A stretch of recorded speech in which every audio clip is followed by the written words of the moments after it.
Good afternoon आप सभी को, very very good afternoon. Good afternoon. थोड़ा सा चेंज है आज एज पर अवर। हाँ, मैं अब अल्टरनेट डे पर आऊंगा, राइट। तो आज एज पर आज शेड्यूल हमें आज डिस्कशन करना था, लेकिन डिस्कशन नहीं हो पाएगा क्योंकि मैं मॉड्यूल नहीं लाया हूं।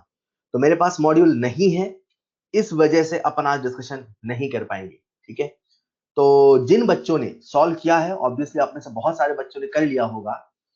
प्रथम बेटा, अपन आगे चल रहे ना बहुत यार। तो जिन बच्चों ने सॉल्व कर लिया है वो लोग परेशान नहीं हो। तो उनके लिए अपन ने ये सोचा है कि आज आप मतलब अगर कोई बच्चा ऐसा है जिसने सारे सवाल कर लिए हैं, वीडियो सॉल्यूशन से भी उसने हिंट ले लिया, फिर भी नहीं बना है, तो आप मुझे आज शाम को 7 बजे के बाद, है ना, शार्प रहना, व्हाट्सएप कर देना, मैं आपके सारे डाउट ले लूंगा। ठीक है। जिन बच्चों के 2-4 सवाल प्रॉब्लम है, ठीक है, बाकी जो क्लास का डिस्कशन है कॉमन, वो नेक्स्ट क्लास पे होगा। तो आज शेड्यूल चेंज होने की वजह से मैं मॉड्यूल लाना नहीं ला पाया, तो उस वजह से फिर अब डिस्कशन नहीं हो सकता है। ठीक है। यार श्रेया बेटा, मैंने कहा तो था सॉल्यूशन आएगा, पर मैंने जब कहा था बहुत पहले कहा था, बाद में आपके पास टेस्ट का एक नया नोटिस आया था जिसमें से सॉल्यूशन हटा दिया था। मतलब अभी क्या है कि अपन फिजिकल में थोड़ा आगे चल रहे हैं एज पर अवर टेस्ट प्लान, राइट। तो इस वजह से सॉल्यूशन नहीं आया था, बट कोई नहीं, पढ़ा है तो नुकसान थोड़ी करेगा। ठीक है। तो चलिए शुरू करते हैं अपनी आज की क्लास। तो नंबर 1, जिन बच्चों को डाउट है सॉल्यूशन का, ठीक है, वो आज मुझे व्हाट्सएप कर देना 7 बजे के बाद, जिनके 3-4-5 डाउट है और उन्होंने बहुत मेहनत की है, बहुत परेशान है, उनके लिए जो पेशेंस नहीं रखते, इस तरह में चाहिए, हमें तो आज ही सॉल्यूशन चाहिए। ठीक है। तो वो आज मुझे मैसेज कर देना। जो लोग पेशेंस रख सकते हैं, थोड़ा सब्र वेट कर सकते हैं, they can wait for the next class. बाकी आपकी इच्छा है, मुझे आज पूछना चाहो आज, नेक्स्ट क्लास में। ठीक है। First thing. सेकंड थिंग, आपको जो मैं होमवर्क दे रहा हूं उसमें थोड़ा सा बदलाव है। जब भी मैं आपको होमवर्क देता था, तो होमवर्क में सबसे पहले आपको मैं देता था रिवीजन करने का काम, राइट, कि आपने सबसे पहले रिवीजन करना है। अभी जो रिवीजन वाला काम है वो हमारा उस दिन करना है जिस दिन गैप है, राइट। जैसे आज क्लास है, कल क्लास नहीं है, तो आज आपको क्या करना है, मैंने जो होमवर्क लिखा है उसमें थोड़ा सा होमवर्क कम है। मतलब मैंने इसमें नस्ट इक्वेशन के क्वेश्चन इंक्लूड नहीं किए, क्योंकि मुझे लगा डिस्कशन होगा तो टाइम होगा नहीं, तो नस्ट में सवाल हो नहीं पाएंगे। बट अभी डिस्कशन नहीं हो पाएगा तो नस्ट इक्वेशन भी हो जाएगा। तो आप लोग जब मॉड्यूल सॉल्व करना, उसमें नस्ट इक्वेशन भी ऐड कर देना, लेकिन अब कैसे करोगे वो सुन लो। तो आपको करना क्या है कि आज की क्लास के बाद जब आप होमवर्क करते हो, क्योंकि मुझे उम्मीद है आप तो ऐसे ही करते हो, क्लास के तुरंत बाद होमवर्क करना है, राइट।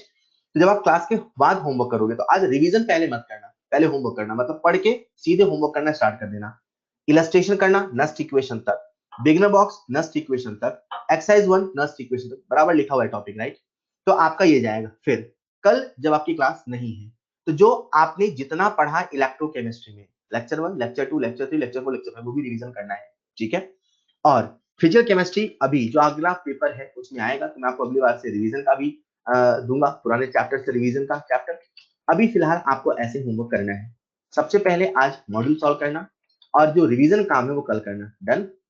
अब आते हैं अपनी टॉपिक पर। तो हम लोग लास्ट क्लास में बात कर रहे थे इलेक्ट्रोकेमिस्ट्री पर। हाँ, अभी क्लास अल्टरनेट होगी, इस वीक तो है। ठीक है। तो इस वजह से अपन करेंगे, शुरू करें क्या? ओके। तो हम लोग बात कर रहे थे इलेक्ट्रोकेमिस्ट्री में, और लास्ट क्लास में अपन बात कर रहे थे सेल स्ट्रक्चर पर। ओके। लास्ट क्लास में हमने सेल के स्ट्रक्चर बात करी, डैनियल सेल, गैल्वेनिक सेल। तो अपने दिमाग में एक रूपरेखा ऐसी बन गई, क्या? बहुत ध्यान सुनना है। ठीक है। और जैसे मैं कहूँ वैसे आज बहुत सारे न्यूमेरिकल होने वाले हैं, पर न्यूमेरिकल के पहले बहुत सारा थ्योरी का टॉपिक आएगा। आपको लगेगा यार थ्योरी है, थ्योरी है, वो थ्योरी नहीं, न्यूमेरिकल होगा। बट आपको सुनना बहुत पेशेंस है, वही वाली बात है, सुनामी के पहले बिल्कुल समंदर शांत हो जाता है। तो आज बहुत सारा न्यूमेरिकल आने वाला है, तो उसके पहले आपको सब शांत शांत लगेगा। But keep patience and listen carefully, बहुत सारे कंसेप्ट है, सवाल कैसे करना है, वो सारी बातें। ठीक है। तो हम लोग जब गैल्वेनिक सेल पढ़ रहे थे, तो मैंने आपको सबसे पहले बताया स्ट्रक्चर, और स्ट्रक्चर से आप सबके दिमाग में एक इमेज ये बन जानी चाहिए कि अगर अपने को सेल बनाना है, तो सेल बनाने के लिए एक एनोड चाहिए, एक कैथोड चाहिए। और एनोड और कैथोड का सिलेक्शन हम ईसीएस इलेक्ट्रोकेमिकल सीरीज की बेसिस पे कर सकते हैं। अब हमने एनोड कैथोड का सिलेक्शन कर लिया, उन दोनों को उनके सॉल्यूशन में डिप कर दिया, बीच में एक वायर जोड़ दिया, और बीच में सॉल्ट बेस भी लगा दिया। सॉल्ट बेस क्या क्या काम करता है, उसका फंक्शन है, वो सारी बातें लास्ट क्लास में हो चुकी थी। इतना हमने सीख लिया। अब सवाल ये है, जब कभी हम सवाल करेंगे या जब कभी हम सेल की बातें करेंगे, जैसे मान लो आपने कहना है गैल्वेनिक सेल की कुछ बात करनी है, तो आप बोलो सर वो जिंक वाला है, कॉपर वाला है। हम किसी भी सेल का पेपर प्रेजेंटेशन कैसे करें ताकि सेल के बीच में कम्युनिकेशन इजी हो जाए, राइट? तो सेल को हम प्रेजेंट कैसे करें, तो मैं आपको सिखाने वाला हूं सेल रिप्रेजेंटेशन। इसे आप ऐसे भी सोचो कि हम सेल रिप्रेजेंटेशन करना सीख रहे हैं, या आप इसे ऐसे सोचो कि जब भी कोई न्यूमेरिकल आएगा उसमें सेल रिप्रेजेंटेशन कैसे किया जाएगा, या किसी भी सेल का जो रिप्रेजेंटेशन दिया होगा उसका हम क्या इंटरप्रिटेशन निकालेंगे, राइट? तो जो लोग इलेक्ट्रोकेमिस्ट्री को बना रहे थे उन्होंने कहा देखो बड़ी सिंपल सी बात है यार, जैसा दिखता है वैसा ही लिखो। मैंने कहा क्या मतलब? बोले सेल दिखता कैसा है? मैंने कहा ऐसा। बोले लेफ्ट हैंड साइड पे क्या है? मैंने कहा एनोड। राइट हैंड साइड पे क्या है? मैंने कहा कैथोड। बोले जैसा दिखता है वैसा लिख डालो। मतलब आप कहना चाहते हो हम ऐसा लिखें, left hand side right hand side? बोले हाँ। लेकिन लेफ्ट हैंड साइड और राइट हैंड साइड को जोड़ कौन रहा है? ऐसा कौन है जिसके बिना सेल काम नहीं करता? मैंने कहा सॉल्ट ब्रिज। तो सॉल्ट ब्रिज क्योंकि ब्रिज है उसे अपन ने ऐसे रिप्रेजेंट किया डबल वर्टिकल लाइन से। तो मैं इसे ऐसे कह सकता हूं कि जब कभी सेल को हम पेपर में रिप्रेजेंट करेंगे तो लेफ्ट हैंड साइड लिखना है, राइट हैंड साइड लिखना है। अब लेफ्ट हैंड साइड में कौन है? एनोड। तो अपन ने लेफ्ट हैंड साइड में लिखना है anodic half cell. Right hand side में कौन है? Cathodic half cell. बीच में कौन है? Salt bridge. सॉल्ट ब्रिज कहां है? सॉल्ट ब्रिज किसे कनेक्ट कर रहा? Salt bridge anodic half cell के इलेक्ट्रोलाइटिक सॉल्यूशन और कैथोडिक हाफ सेल के इलेक्ट्रोलाइटिक सॉल्यूशन को कनेक्ट कर रहा। मतलब सॉल्ट ब्रिज के लेफ्ट हैंड साइड पर यहां इलेक्ट्रोलाइटिक सॉल्यूशन होगा, सॉल्ट ब्रिज के यहां इलेक्ट्रोलाइटिक सॉल्यूशन होगा। तो जब हम इसे थोड़ा सा और इलेबोरेट करते हैं, थोड़ा सा और स्पेसिफाइड करते हैं, तो लेफ्ट हैंड साइड पर भी हम लिख देते हैं सॉल्यूशन, राइट हैंड साइड पर भी हम लिख देते हैं सॉल्यूशन। लेफ्ट हैंड साइड पर हमने लिख दिया एनोड का सॉल्यूशन और राइट हैंड साइड पर हमने लिख दिया कैथोड का सॉल्यूशन। बच्चों अब जो एनोडिक हाफ सेल है उसमें केवल जिंक सल्फेट तो नहीं है, कैथोडिक हाफ सेल में केवल कॉपर सल्फेट तो नहीं है। सॉल्ट ब्रिज के बगल में लिखा क्योंकि सॉल्ट ब्रिज दोनों को कनेक्ट कर रहा है, पर केवल जिंक सल्फेट और कॉपर सल्फेट तो नहीं है। तो और कौन है? एनोड में जिंक की रॉड है, कैथोड में कॉपर की रॉड है। जिंक की रॉड कहां है? जिंक सल्फेट में। तो अपन लिख देते हैं जिंक जिंक सल्फेट। अब ऐसा लिखना सही नहीं माना जाता, सरफेस केमिस्ट्री कहता है। कौन कहता है? Surface chemistry. जब भी कभी दो सरफेसेस को दिखाना होता है, पेपर में रिप्रेजेंट करना होता है, तो दो सरफेसेस को रिप्रेजेंट करने के लिए या तो वर्टिकल लाइन या तो एक कॉमा का प्रयोग किया जाता है। जैसा कि आप देख पा रहे हैं, जो ये जिंक है वो सॉलिड है और जो जिंक सल्फेट है वो एक्वस सॉल्यूशन है। दोनों का फिजिकल स्टेट अलग है। मतलब अगर मैं इसे पानी में डुबोता हूं तो इसका सरफेस अलग है, पानी का सरफेस अलग है। सरफेस केमिस्ट्री कहता है दोनों सरफेसेस को अलग अलग दिखाने के लिए या तो वर्टिकल लाइन का प्रयोग करो या तो कॉमा का प्रयोग करो। तो जिंक जो कि सॉलिड है, जिंक सल्फेट जो कि सॉल्यूशन है, इन दोनों के सरफेसेस को डिफरेंट दिखाने के लिए हमने बीच में बनाया वर्टिकल लाइन। इसे हम ऐसा भी लिख सकते थे, इसे हम कॉमा के फॉर्म में भी लिख सकते थे। दो अलग अलग सरफेसेस को दिखाने के लिए हम बीच में लगा देते हैं कॉमा। तो डिपेंड करता है आप किस नोटेशन का प्रयोग कर रहे हैं। क्लियर? तो अपने सामने जो तस्वीर हो गई कुछ ऐसी हो गई, zinc vertical line zinc sulphate, double vertical line copper sulphate vertical line copper. तो जो लोग इसे बना रहे थे उन्होंने कहा यार हाँ, ये जो सेल रिप्रेजेंटेशन हमारे सामने लिखा है इसको देख के हम समझ जाएंगे कि एनोड कौन है कैथोड कौन है, पर क्यों ना इसे और अच्छे से लिखिए। मैंने कहा कैसे? बोले ऐसा करते हैं ना, सभी इलेक्ट्रोड और सभी सॉल्यूशन का फिजिकल स्टेट लिख देते हैं। तो लिख दिया zinc solid ZnSO4 aqueous copper sulphate aqueous plus copper solvent.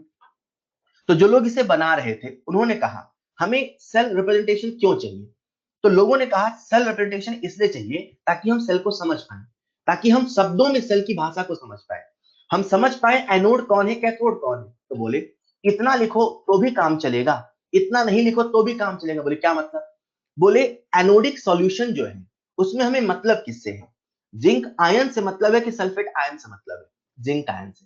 Cathodic solution में मतलब किससे? रिडक्शन से मतलब किससे? रिडक्शन किसका हो रहा है, किस फॉर्म में हो रहा है? कॉपर टू प्लस से। तो बोले जो एनोडिक हाफ सेल में आयन है, जो कैथोडिक हाफ सेल में आयन है, जिनका ऑक्सीडेशन या रिडक्शन हो रहा केवल उनके फॉर्म में लिख दो। मतलब उसे हम ऐसे भी लिख सकते हैं और उसे सिंप्लीफाइड फॉर्म में लिखने के लिए जैसा लिखा है नीचे वैसा भी लिख सकते हैं। मतलब zinc vertical line zinc 2 plus double vertical line copper 2 plus vertical copper.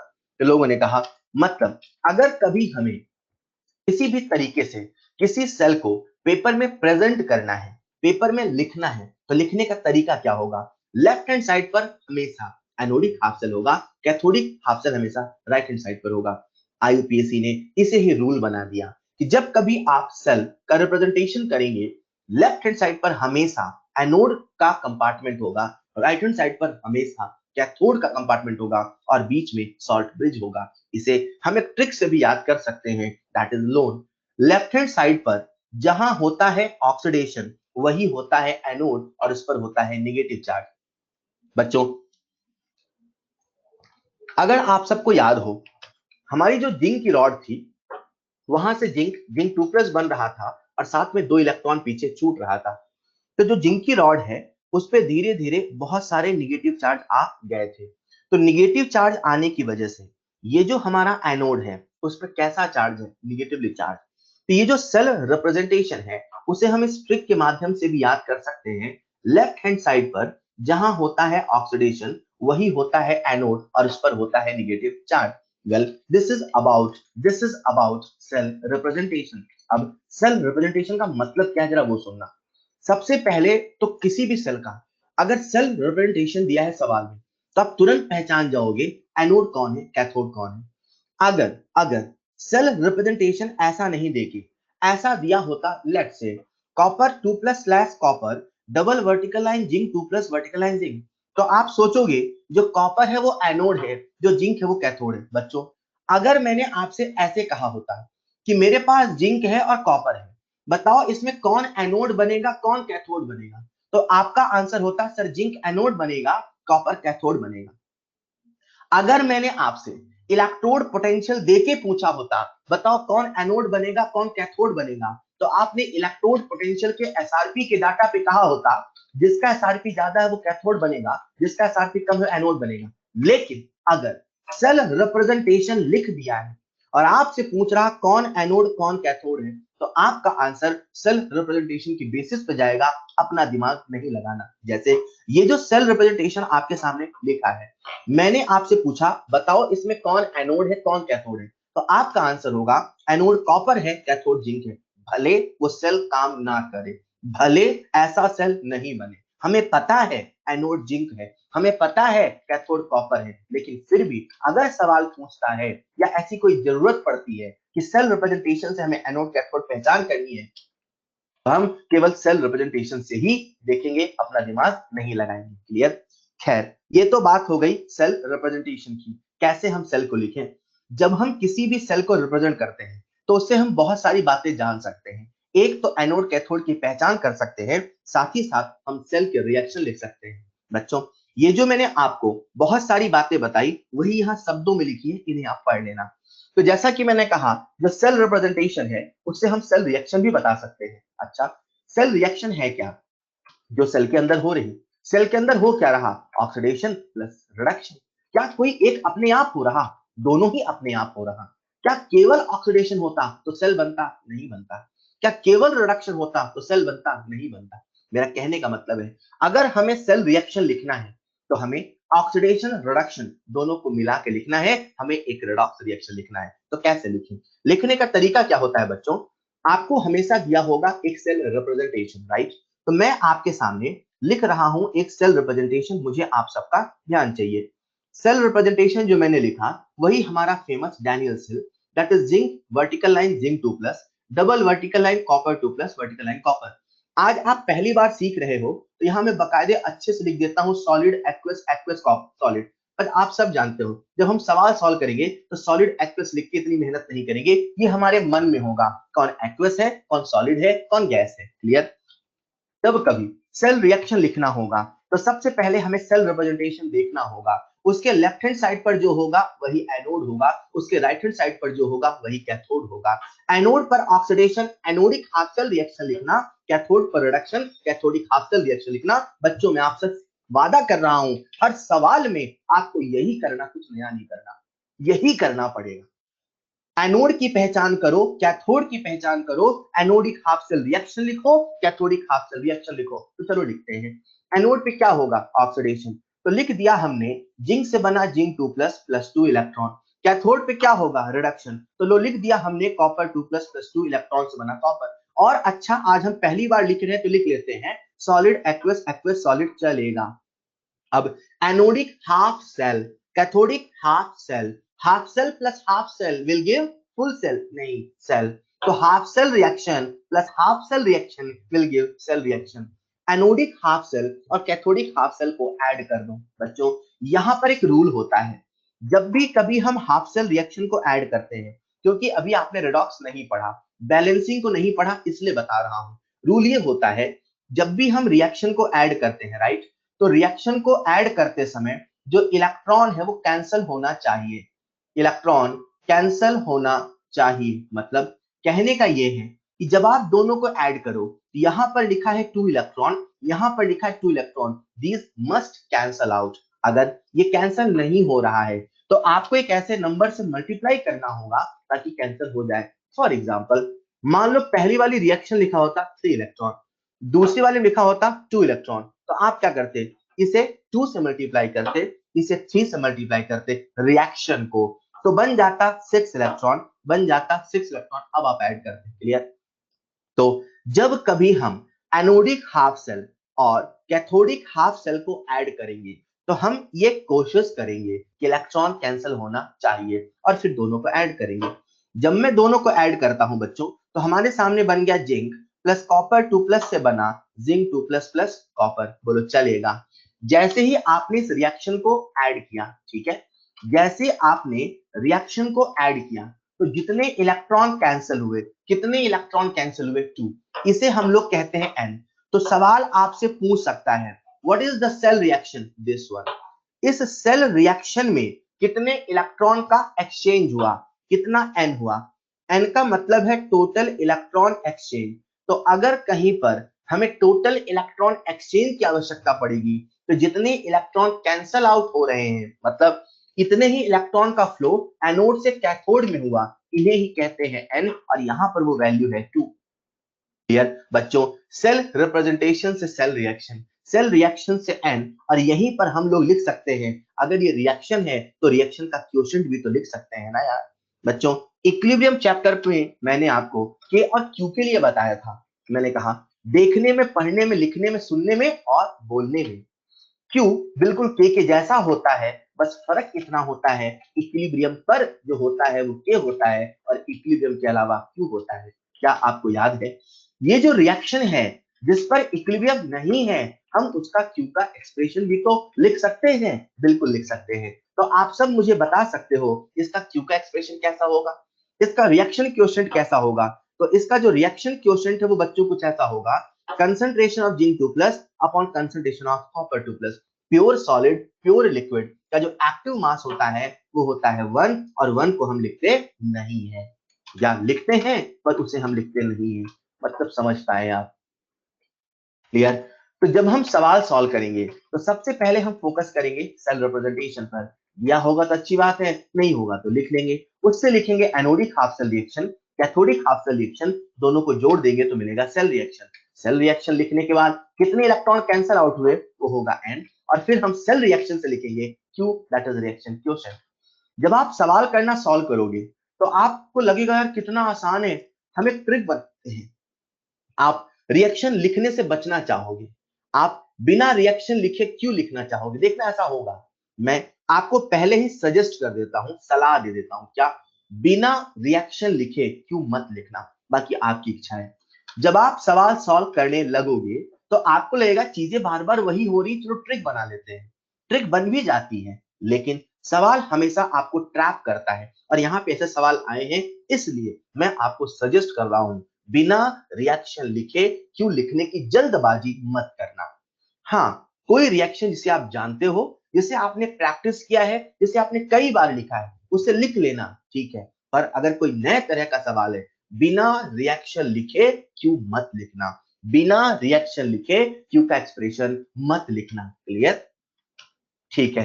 तो अब बात हो गई हमारी सेल रिप्रेजेंटेशन की, सेल रिएक्शन की एंड सो ऑन। इसे ऐसे समझते हैं, हमने डैनियल सेल का स्ट्रक्चर देखा, उसे कैसे लिखे पढ़े हमने ये भी सीखा। सर ये तो बता दो वो जो हमने सेल बनाया उस सेल से टोटल कितना ईएमएफ आया, राइट। मैं मान के चल रहा हूँ फिजिक्स में आप लोगों का करंट इलेक्ट्रिसिटी वगैरह हो चुका है ना, मतलब थोड़ा बहुत आपको ये वोल्टेज वगैरह समझ में आता है। ठीक है, इलेक्ट्रोस्टैट्स वगैरह, हाँ ठीक है। तो ऑलराइट, तो अब सवाल ये है कि जो हमने सेल बनाया इससे कितना ईएमएफ आया। बच्चों एक सवाल मैं आपसे कॉमन सेंस का पूछ रहा हूं, आप सबको जवाब देना है। मान लो ये पॉइंट ए है, इसका पोटेंशियल है V1। मान लो ये पॉइंट बी है, इसका पोटेंशियल है V2। आप सब मुझे बताओ पोटेंशियल डिफरेंस डेल्टा V कितना होगा। आप सब मुझे बताओ पोटेंशियल डिफरेंस डेल्टा V कितना होगा, V2 माइनस V1 कि V1 माइनस V2। आप सब मुझे बताओ पोटेंशियल डिफरेंस कितना होगा, V2 माइनस V1 कि V1 माइनस V2। जब मैं बच्चों से पूछता हूं तो बच्चे अक्सर मुझे कहते हैं V2 माइनस V1, जाने अनजाने में उनके जहन में बैठा है कि V2 V1 से बड़ा है। बच्चों ऐसा तभी होगा जब V2 V1 से बड़ा है। इमेजिन करो V2 V1 से बड़ा नहीं है, तो अभी आपका जो पोटेंशियल डिफरेंस होगा वो कैसा होगा, कुछ ऐसा। पोटेंशियल डिफरेंस निकालना है तो अपने को रूल लगाना है। बहुत अच्छे ऋषिका बेटा। एक बच्चे ने मुझसे पूछा सर हाई पोटेंशियल कौन है ये बता दो। एग्जैक्टली यही मैं जानना चाहता था। जब मैंने आपसे ए और बी का पोटेंशियल डिफरेंस पूछा तो आपको मुझसे पूछना चाहिए sir which is higher potential, और फिर हायर माइनस लोअर करते। The same logic applies over here. बच्चों इमेजिन करो हमारा वही सेल है जिसकी तस्वीर आपने लास्ट क्लास में देखी थी। जिंक है डूबा जिंक सल्फेट में, कॉपर है डूबा कॉपर सल्फेट में। दोनों को हमने एक वायर से जोड़ दिया है, बीच में एक वोल्ट मीटर लगा दिया है, और हमारा बल्ब जलता रहे के लिए हमने शॉर्ट ब्रिज भी लगा दिया है। ये जो आपके सामने सेल नजर आया है, ध्यान से सुनिएगा, सवाल आपसे पूछ रहा हूं मैं। इसको मैंने बोला लेफ्ट हैंड साइड, इसको मैंने बोला राइट हैंड साइड। ये बताओ एनोड कौन है, लेफ्ट हैंड साइड वाला कि राइट हैंड साइड वाला। एनोड कौन है, लेफ्ट हैंड साइड वाला कि राइट हैंड साइड वाला। बहुत टैलेंटेड है आप। लेफ्ट हैंड साइड वाला हो गया एनोड, राइट हैंड साइड वाला हो गया कैथोड। ये बताओ जो एनोड है उस पर चार्ज कैसा है, निगेटिव है कि पॉजिटिव। एनोड पर चार्ज कैसा है, निगेटिव है कि पॉजिटिव। Very very talented. तो कैथोड पे कैसा चार्ज है, पॉजिटिव। ये बताओ हायर पोटेंशियल पे कौन है, कैथोड। लो पोटेंशियल पे कौन है, एनोड। इलेक्ट्रॉन कहां से कहां जाएगा, कैथोड से एनोड। Very very talented. मेरा सवाल क्या है जरा सुनिएगा। अगर हमें इलेक्ट्रोड का एसआरपी का डाटा दिया होता, सवाल में डाटा इलेक्ट्रोड का कुछ भी दे सकता है, एसआरपी दे सकता है, एसओपी दे सकता है। तो हम पहली सिचुएशन इमेजिन कर रहे हैं जब हमें दोनों इलेक्ट्रोड का एसआरपी गिवन है। क्या गिवन है, एसआरपी। तो मैं यहां लिख देता हूं एसआरपी ऑफ एनोड, और यहां लिख देता हूं एसआरपी ऑफ कैथोड। और आप सबसे एक सवाल पूछता हूं, एसआरपी किसका बड़ा होगा, कैथोड का कि एनोड का। एसआरपी किसका बड़ा होगा, कैथोड का कि एनोड का। क्या बात है sir, SRP reduction potential cathode की तो पहचान है, जहां पर या जिसका होता हो रिडक्शन। मतलब आप सब ने एक्सेप्ट किया कि कैथोड का एसआरपी एनोड के एसआरपी से बड़ा है। पल भर के लिए मानो हमने एसआरपी को V2 बोला होता, इसे V1 बोला होता, तो बताओ कौन बड़ा, V2 बड़ा कि V1 बड़ा। बताओ कौन बड़ा, V2 बड़ा कि V1 बड़ा। बताओ कौन बड़ा, V2 बड़ा कि V1 बड़ा। क्या बात है। तो अगर मैंने पोटेंशियल डिफरेंस यानी कि ई नॉट सेल निकाला होता तो क्या मैंने V2 माइनस V1 ही कराया होता। अगर मैंने पोटेंशियल डिफरेंस मैक्सिमम यानी कि ई नॉट सेल निकाला होता तो क्या मैंने V2 माइनस V1 ही कराया होता। बच्चों चलो V2 को थोड़ा और अच्छे से लिख देते हैं। मैंने SRP of cathode minus SRP of anode ही तो कराया होता। कैथोड का एसआरपी बड़ा है, मतलब e naught cathode minus e naught anode. अरे ऐसे ही तो कराया होता ना भैया। आज से हमारे सामने ई नॉट सेल निकालने का एक फॉर्मूला आ गया, e naught cathode minus e naught anode. Sir e naught लिखा है, यहाँ तो एसआरपी एसओपी नहीं लिखा है। आईयूपीएसी कहता है कुछ न लिखा होगा, नथिंग स्पेसिफाइड होगा, वो केवल एसआरपी ही माना जाएगा। आईयूपीएसी कहता है अगर कुछ नहीं लिखा होगा, अगर कुछ नहीं लिखा होगा तो एसआरपी ही माना जाएगा। तो उसे आप शब्दों में कैसे पढ़ेंगे, SRP of cathode minus SRP of anode, यही इनॉर्सल का फॉर्मूला होगा। बच्चों मैं आपसे एक सवाल फिर से पूछता हूं। इमेजिन करो सवाल में हमें जो इलेक्ट्रोड पोटेंशियल दिया होता वो एसआरपी नहीं एसओपी दिया होता, तो एसओपी ऑफ एनोड और एसओपी ऑफ कैथोड में कौन बड़ा होता। सवाल में अगर हमें एसआरपी नहीं एसओपी का डाटा दिया होता, देने को तो कुछ भी दे सकता है ना यार, वो तो हमें समझना पड़ेगा कि कौन एनोड है कौन कैथोड है। अगर एनोड का एसओपी दिया होता तो कौन बड़ा होता। क्या बात है सर, तब एनोड का एसओपी कैथोड के एसओपी से बड़ा होता। बच्चों अब मुझे बताओ, अब हमारा फॉर्मूला ई नॉट सेल का कौन होता सर, बड़ा माइनस छोटा, यानी कि SOP of anode minus SOP of cathode. अरे यही तो होता। बोलो बच्चों, क्या आपको समझ में आता?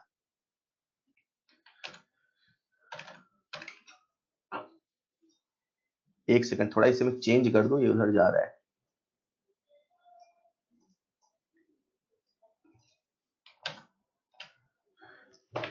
हाँ अभी ठीक है।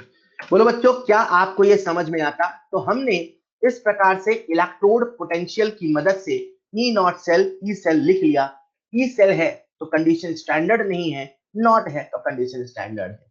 ठीक है, तो रूल ये है, अगर एसआरपी है तो SRP of cathode minus SRP of anode, अगर एसओपी है तो SOP of anode minus SOP of cathode. अब सवाल में डाटा क्या गिवन है, बस खेल इसी का है। Is this clear? ऑलराइट, तो cell representation, cell reaction, n q and e naught cell. हमारे सामने ई नॉट सेल का फॉर्मूला आ चुका है, e naught cathode minus e naught anode. आओ कुछ एक एग्जांपल से इसे और पक्का करते हैं। आप सबके सामने एक सेल रिप्रेजेंटेशन गिवन है, हमें सेल रिएक्शन लिखना है। हालांकि मैंने पहले बता दिया, एक बार फिर से बता देता हूं, ऐसा कोई भी सवाल आए घबराना नहीं। सबसे पहले एनोड और कैथोड पहचानना, एनोड का एनोडिक हाफ सेल, कैथोड का कैथोडिक हाफ सेल, एनोड का ऑक्सीडेशन, कैथोड का रिडक्शन लिखना। चलो लिख लेते हैं। तो एनोड का लिख लिया ऑक्सीडेशन, कैथोड का लिख लिया रिडक्शन, दोनों को जोड़ देते हैं। 2 इलेक्ट्रॉन कैंसिल हो रहा है, घबराने की आवश्यकता नहीं, जोड़ दिया। लो आपके सामने आ गया cell reaction, which is nothing but a redox reaction. बोलो है क्या? Redox reaction.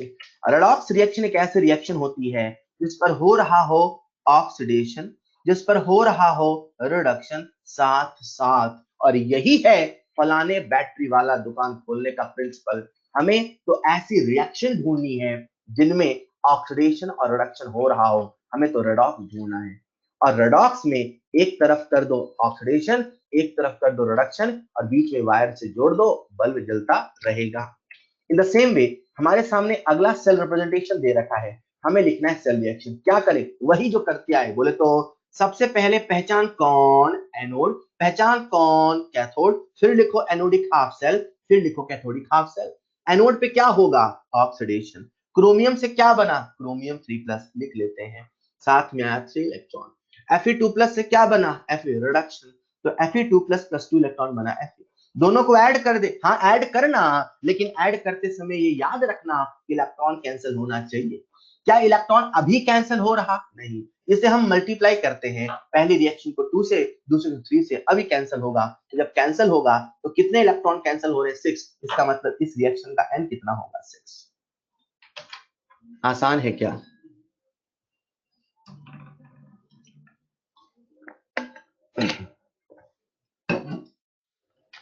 ऑलराइट बच्चों, अगला सवाल जो है वो मैं बता रहा हूं, इसके बाद वाला आप करोगे, ठीक है?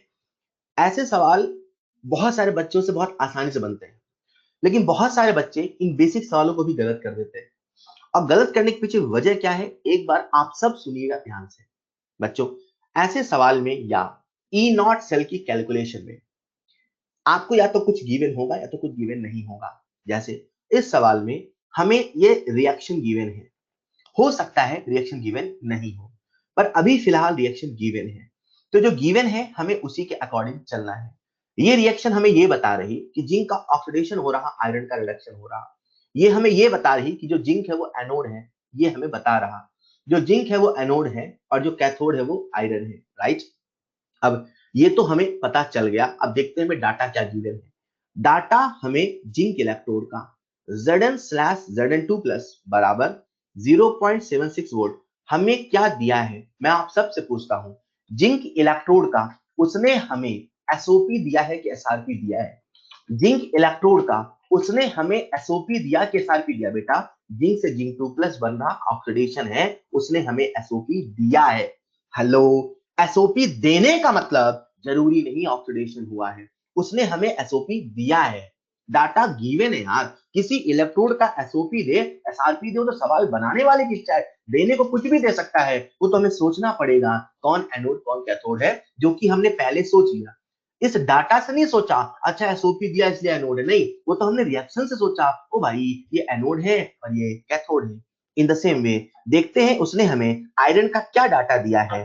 तो ई naught of F e slash F e two plus. बताओ बच्चों, ये जो आपके सामने डाटा लिखा है, बताओ बताओ ये एसओपी है कि एसआरपी है? अगेन एसओपी है। क्या बात है, उसने हमें दोनों ही इलेक्ट्रोड का एसओपी दे रखा है। अब या तो रिएक्शन नहीं गिवन होती तो हमें अपने लॉजिक सोचना पड़ता, कौन एनोड है कौन कैथोड है, तो जिसकी जो ताकत ज्यादा वही होना चाहेगा ज्यादा। एसओपी है ऑक्सीडेशन पोटेंशियल, तो जिसका एसओपी ज्यादा वो एनोड होगा, जिसका एसओपी कम वो कैथोड होगा।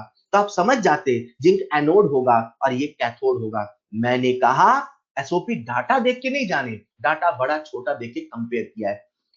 क्लियर? तो पहला तरीका सवाल करने का, हमें दिया है एसओपी का डाटा, तो अभी मैंने आपको फॉर्मूला सिखाया था, ई नॉट सेल बराबर SOP of anode minus SOP of cathode. याद आया बच्चों? तो अभी अपने कुछ नहीं करना, 0.76 माइनस 0.40 बोले तो 0.36 वोल्ट, राइट? अब जब आप सवाल सॉल्व करोगे तो अक्सर सवाल आपसे एसआरपी के फॉर्म में कैलकुलेट कराना चाहेगा, ठीक है? तो मैं आपको इसी सवाल सॉल्व करने का दूसरा तरीका, कैसे? आपको देने को कुछ भी दे सकता है। बच्चों सुनिएगा, जरूरत नहीं, यहां पर मैं फिर भी बता रहा हूं आगे के सवाल की तैयारी के रूप में। सवाल आपको देने को कुछ भी दे सकता है, जो दिया है वही होता नहीं, यही मंत्र है। अब मैं क्या करता हूं, जो डाटा हमें दिया है उसे अपने कन्वीनियंस के हिसाब से कन्वर्ट कर लेता हूं, दैट इज एसआरपी, ठीक है? तो मैं दूसरा तरीका बता रहा हूं कन्वर्ट करने वाला, एसआरपी के फॉर्म में सोचने वाला। आपने क्या किया, इन दोनों को कन्वर्ट कर लिया एसआरपी के फॉर्म में। अब आप सबको पता है कि एसओपी बराबर होता है माइनस एसआरपी। क्लियर? तो ये कितना हो जाएगा बच्चों, माइनस 0.76 वोल्ट। अब मान लो इसका एसआरपी दिया होता तो कन्वर्ट नहीं करते, अभी नहीं दिया तो कन्वर्ट करेंगे, तो इसका एसआरपी होगा माइनस 0.40 वोल्ट। क्लियर? अब हम जो फॉर्मूला लगा रहे हैं वो एसआरपी वाला है। अक्सर बच्चों को मैं सलाह देता हूं कि आप केवल एक ही फॉर्मूला याद रखो ताकि कंफ्यूजन ना हो, और वो ये e naught cathode minus e naught anode. अब इसी फॉर्मूले से सोचो ना यार, इसका मतलब क्या है, जब हमें ई नॉट सेल निकालना है तो हमें कैथोड का एसआरपी लिखना है और हमें एनोड का एसआरपी लिखना है। हेलो, हमें कैथोड का एसआरपी लिखना है, हमें एनोड का एसआरपी लिखना है। दिया है तो बहुत अच्छी बात है, नहीं दिया तो कन्वर्ट करके लिखना है, पर यहाँ केवल एसआरपी ही लिखना है, यहाँ केवल एसआरपी ही लिखना है। क्या हमने कैथोड का एसआरपी में कन्वर्ट कर लिया? कर लिया। कैथोड कौन है? आयरन। अब हमने रिएक्शन से सोच लिया कि कैथोड यही है, तो अपना दिमाग लगाने की आवश्यकता नहीं है। कैथोड कौन है? आयरन। आयरन का एसआरपी कितना है? Minus 0.40 minus. एनोड कौन है? जिंक। जिंक का क्या दिया है? दिया तो एसओपी था, पर हमें लिखना क्या है? एसआरपी। क्या हमने कन्वर्ट कर लिया? कर लिया। माइनस 0.76 आप सॉल्व करोगे तो फिर वही आएगा 0.36 वोल्ट। समझ पाए क्या? देने को कुछ भी दे सकता है, जो दिया है वही होता नहीं है। बस ये सीख लिया ना, आपको कंफ्यूजन नहीं आएगा। वो डाटा गिवन है यार, बच्चे कंफ्यूजन पता क्या होता है, उनको लगता है एसओपी दिया मतलब ये ऑक्सीडेशन हो रहा है। अरे यार, देने को कुछ भी दे सकता है, जो दिया है वही होता नहीं है। Is this clear? अगर आप सीख गए हैं तो अगले सवाल की उम्मीद मैं आपसे कर रहा हूं। अगला सवाल आप सबके सामने स्क्रीन पर।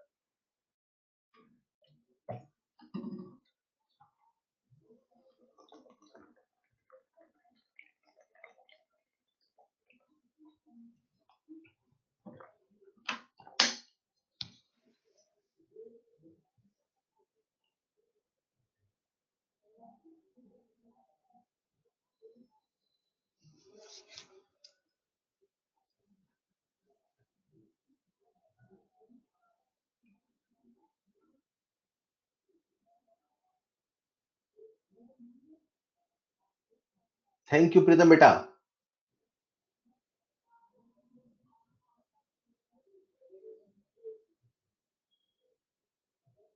क्या बात है, लाइन सभी बच्चों ने सही आंसर दिया। एक दो मैं देख रहा हूँ बीच में गलत भी है, पर इतने सारे सही आंसर है, गलत देख नहीं रहे।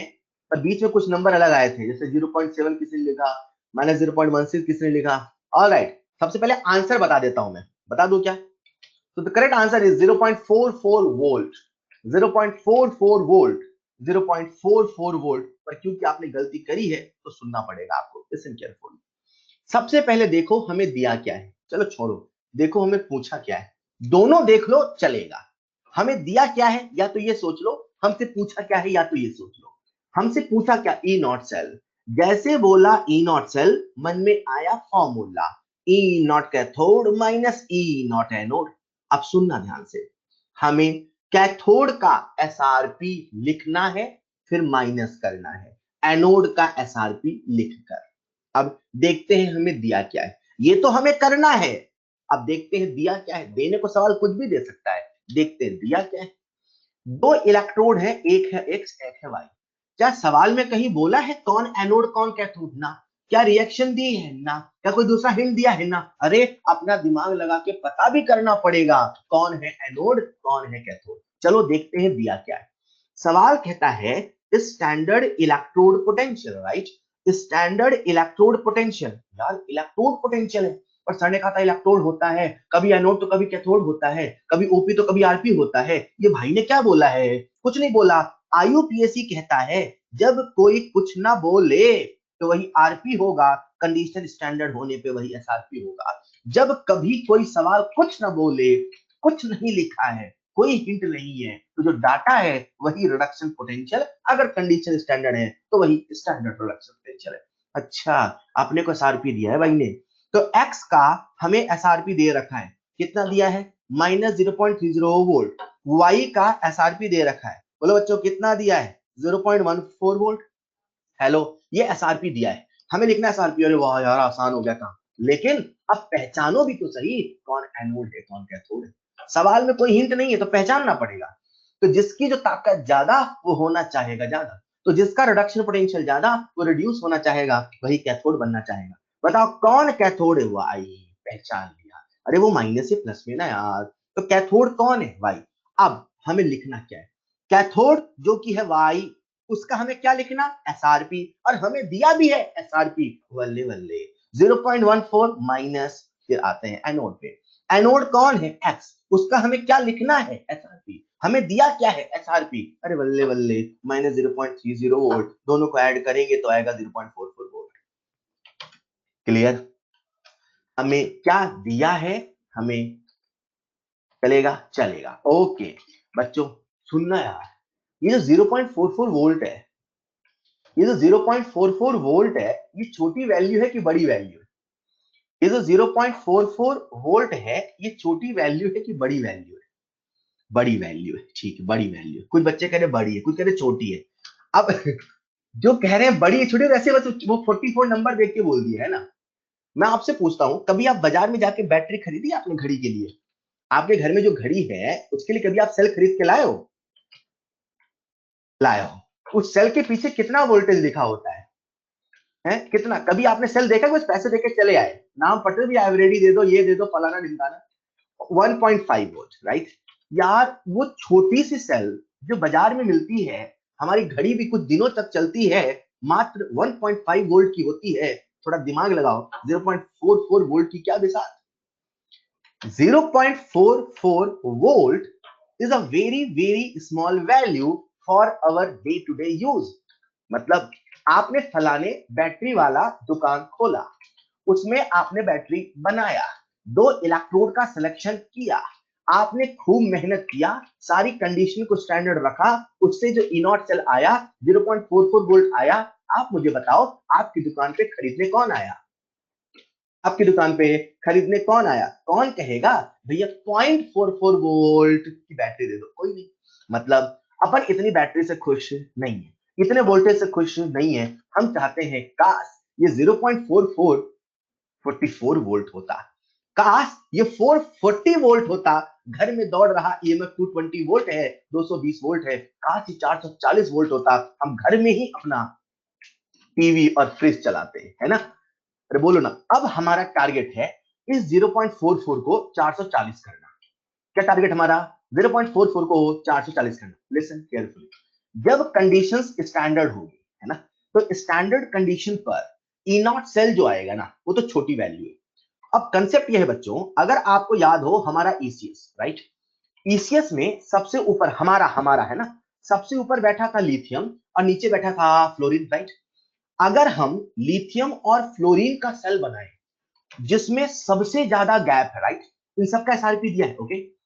एसआरपी अगर हम देखें तो -3.05 और ये था 2.72। मतलब अगर हम इन दोनों से सेल बनाते हैं, तो मैक्सिमम हमें जो वोल्टेज मिलेगा स्टैंडर्ड कंडीशन में 5 पॉइंट समथिंग मिलेगा, एंड दैट्स द रीजन जितने भी आजकल सेल बनाए जाते हैं वो लिथियम आयन बैटरी कहलाते हैं। द रीजन इज लिथियम का एसआरपी बहुत ज्यादा निगेटिव है, तो उससे जो ईएमएफ आएगा वो ऑब्वियसली बहुत ज्यादा होगा। तो आपने जिंक कॉपर ये दुनिया भर का फलाना ढिमकाना नहीं बनाया, आपने लिथियम और फ्लोरीन का सेल बनाया। It's very difficult to prepare, but आपने कुछ टेक्नोलॉजी लगा के बना लिया। तो मैक्सिमम कितना है 5, तो यार इतनी मेहनत करी 5 वोल्ट ही मिला, अपने को तो 440 वोल्ट बनाना है सर, ताकि हम फलाने बैटरी वाला दुकान में मन चाही बैटरी बनाए। कैसी बैटरी बनाए? मन चाही बैटरी बनाए। बैटरी बनाए बड़ी बात नहीं, वो तुमने बना लिया, एक ऑक्सीडेशन चुनना है, एक रिडक्शन चुनना है, दोनों को बीच में तार से जोड़ना है। But now our target is मन चाहा बैटरी। तो मन चाहा बैटरी मतलब ऐसा हुआ कि आपने सेल बना दिया। एक भाई साहब आए, बोले यार मुझे तो 44 वोल्ट चाहिए। बोले 44 चाहिए क्या? तो आप गए पीछे कुछ मिलाया जुलाया, बन गया 44 वोल्ट। फिर एक दूसरा कस्टमर आया, बोले हमें तो 440 चाहिए। तो आप फिर पीछे गए, कुछ मिलाया जुलाया, बन गया 440। तो ऐसा क्या मिलाया जुलाया, आओ वो सीखते हैं। तो वो सिखाने के लिए सबसे पहले मैं आपको कुछ कंसेप्ट सिखाऊंगा, ठीक है? आप सबका मुझे चाहिए ध्यान, ऑलराइट? तो कंसेप्ट ये है बच्चों, हम लोग अब इस बैटरी का जो ई नॉट सेल है, which is not a sufficient value, उसे हम कन्वर्ट करना चाहते हैं। या सरल भाषा में ऐसे कहूं, हम कंडीशंस को बदलना चाहते हैं। ये जो स्टैंडर्ड कंडीशन था ना, हम इसे बदलना चाहते हैं। तो उसके पहले आओ देखते हैं कुछ कंसेप्ट, समझते हैं सेल काम कैसे करता है। उसको समझेंगे तो कुछ नया बनाएंगे। तो समझने के लिए सबसे पहले आपको ले चलता हूं मैं कुछ भूली बिसरी यादों में, थर्मोडायनेमिक्स, ठीक है? मुझे उम्मीद है आपको याद होगा, भूले नहीं होंगे। उसमें सबसे पहला सवाल आपसे, अगर कोई रिएक्शन स्पॉन्टेनियस है तो बताओ डेल्टा जी निगेटिव होना चाहिए कि पॉजिटिव होना चाहिए? जल्दी से फटाफट बोलेंगे। डेल्टा जी निगेटिव होना चाहिए, राइट। दूसरा कंसेप्ट, मैंने आपको जब डेल्टा जी समझाया था तो आपको मैंने डेल्टा जी का फील भी बताया था, है ना, कि डेल्टा जी कैसा है और वो निगेटिव ही क्यों होना चाहिए। तो मैंने कहा था, वो इलेक्ट्रोलाइसिस वाला एग्जांपल लिया था, उसमें है ना, अगर 10 जूल बैटरी वर्क करता है तो कितना एक्सपांशन होता है, एग्जांपल लिया था। याद है कि भूल गए सब? सर हम पीछे मुड़ के नहीं देखते, ऐसा तो नहीं है ना? हाँ, रिवाइज करते रहे, ठीक है? तो उसमें से 1 जूल का लॉस हुआ, ठीक। तो वही मैंने आपको बताया था कि डेल्टा जी होता है, वो होता है माइनस डब्ल्यू इलेक्ट्रिकल। बोलो ये आपको याद आया क्या? Delta G equal to minus W, exactly, useful work. हाँ, यूजफुल वर्क और minus W electrical, fine. Minus का लॉजिक मैंने आपको बता दिया, डब्ल्यू इलेक्ट्रिकल लॉजिक मैंने आपको बता दिया। अगर आपको याद है, समझना आसान है। याद है सबको? शानदार। चलो सुनो जो मैं कहने वाला हूं। तो हुआ क्या, हम समझना चाहते हैं 0.44 को 44 या 440 कैसे बनाए। तो सबसे पहले समझना होगा कि जब ये सेल काम करता है तो उसमें जो ये मैक्सिमम पोटेंशियल डिफरेंस जिसे हम ईएमएफ कह रहे हैं, व्हाट इज दिस? ये है क्या? तो ऐसा समझो कि जब चार्ज, ये मान लो एनोड है और ये कैथोड है ना? तो एनोड और कैथोड से, एनोड मतलब जिंक, कैथोड मतलब कॉपर, तो एनोड से कैथोड की तरफ इलेक्ट्रॉन गया। तो जब इलेक्ट्रॉन जा रहा है तो वहां पर एक इलेक्ट्रिकल वर्क हो रहा है। तो आप सब फिजिक्स के कंसेप्ट से जानते हो, जो इलेक्ट्रिकल वर्क होता है उसका फॉर्मूला होता है Q into delta V। Right now the maximum potential difference is EMF. तो अपना जो वर्क डन का फॉर्मूला हो गया Q into maximum potential difference which is E, और Q मतलब चार्ज, जिसे हम लिख रहे हैं NFE। तो the first concept, work done by cell, W is equal to NFE, right? Q into V, जिसे आप फिजिक्स से जानते हो। V को हमने कहा यहां पर E, और चार्ज को हमने कहा NFE। F जिसे अपन कहते हैं फैराडे। फैराडे पे बात पहले भी हो चुकी है, फिर भी एक बार आपको मैं याद दिला दूं। जो फैराडे होता है वो 1 मोल इलेक्ट्रॉन का चार्ज होता है। किसका चार्ज होता है? 1 मोल इलेक्ट्रॉन का चार्ज होता है, which is nothing but 96500 Coulomb, ठीक है? यहाँ पे 1 मोल इलेक्ट्रॉन के फॉर्म में सोचने की आवश्यकता क्यों पड़ी, वो भी समझ लो। जैसे अपन लिख रहे हैं जिंक से बना जिंक 2 प्लस प्लस 2 इलेक्ट्रॉन, तो जब भी कोई रिएक्शन होती है ना, तो उससे इलेक्ट्रॉन फ्लो हो रहा है। तो इस इलेक्ट्रॉन के फ्लो को हम लोग मोल में मेजर कर रहे हैं। 1 मोल है, 2 है तो 2 मोल है, एंड सो ऑन। आपने 1 मोल जिंक ऑक्सीडाइज हुआ तो उससे 2 मोल इलेक्ट्रॉन निकला, तो उससे 2 फैराडे चार्ज निकला, एंड सो ऑन, ठीक है? तो इसे हम लोग कह रहे हैं F, दैट इज फैराडे, जो कुछ नहीं 1 मोल इलेक्ट्रॉन का चार्ज होता है, which is nothing but 96500 coulomb होता है। Concept number 1, work done by cell, that is charge into potential, कुछ नहीं NFE होता है। सेकंड कंसेप्ट, जब चार्ज एनोड से कैथोड की तरफ फ्लो होगा तो हम चाहते हैं maximum potential difference. Maximum potential difference कहने का मतलब है कि वहां पर किसी प्रकार का लॉस नहीं हो।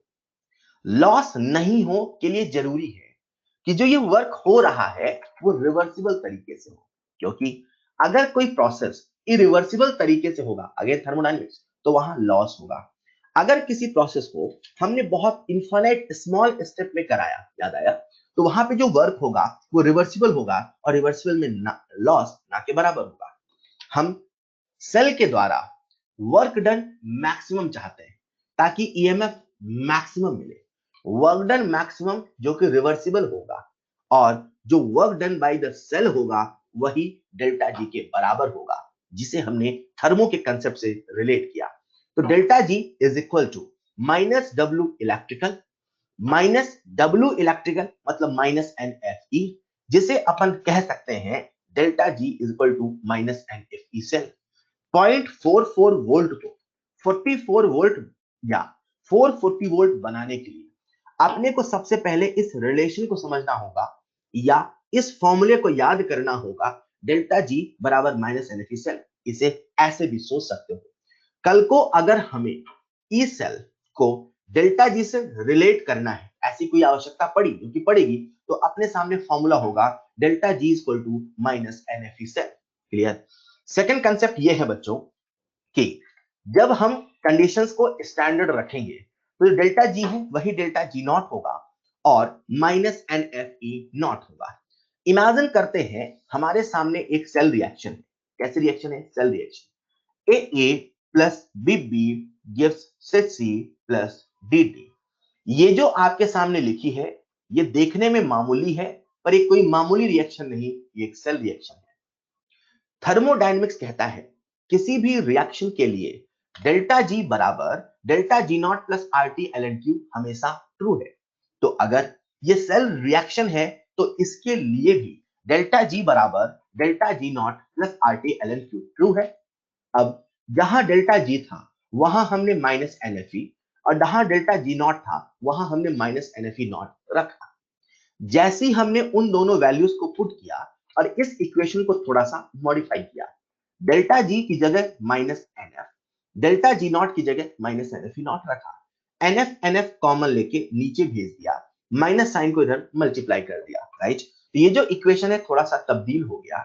This one is E cell, this one is E naught cell minus R T upon N F L N cube.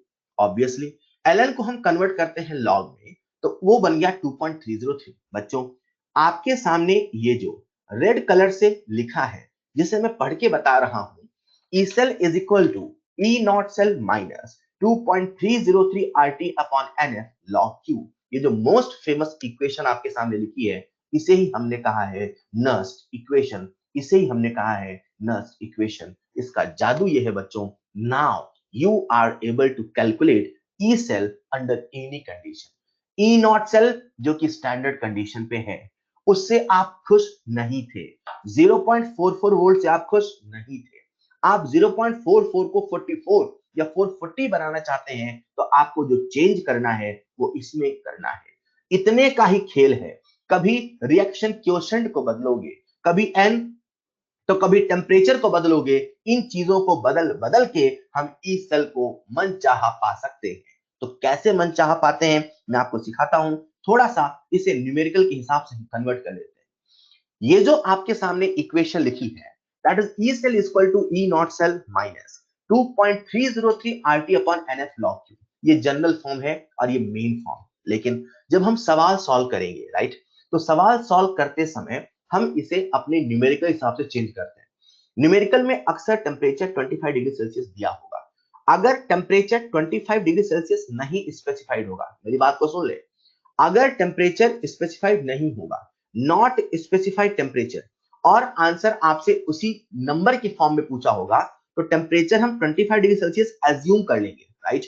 अगर टेम्परेचर 25 नहीं होगा तो जो मैं बताने वाला हूं वो फॉर्मूला नहीं, फिर ये जनरल फॉर्मूला ही होगा। इसे हम कहते हैं नस्ट इक्वेशन का जनरल फॉर्मूला। लेकिन as per our NCERT numerical type हमने इसे 25 डिग्री सेल्सियस के लिए कन्वर्ट कर लिया।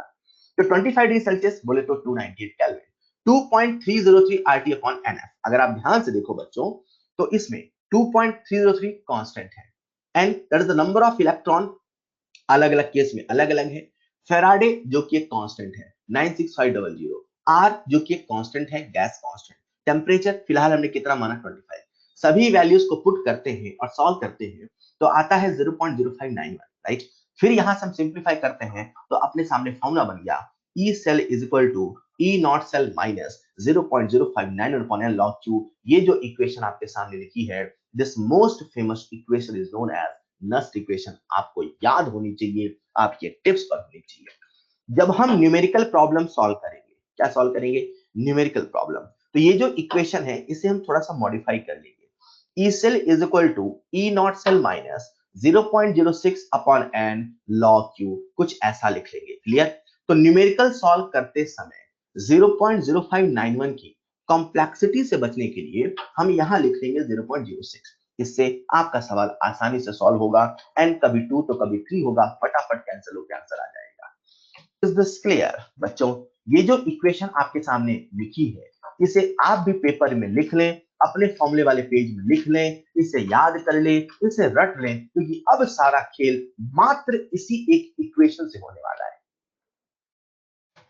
क्लियर? क्लियर?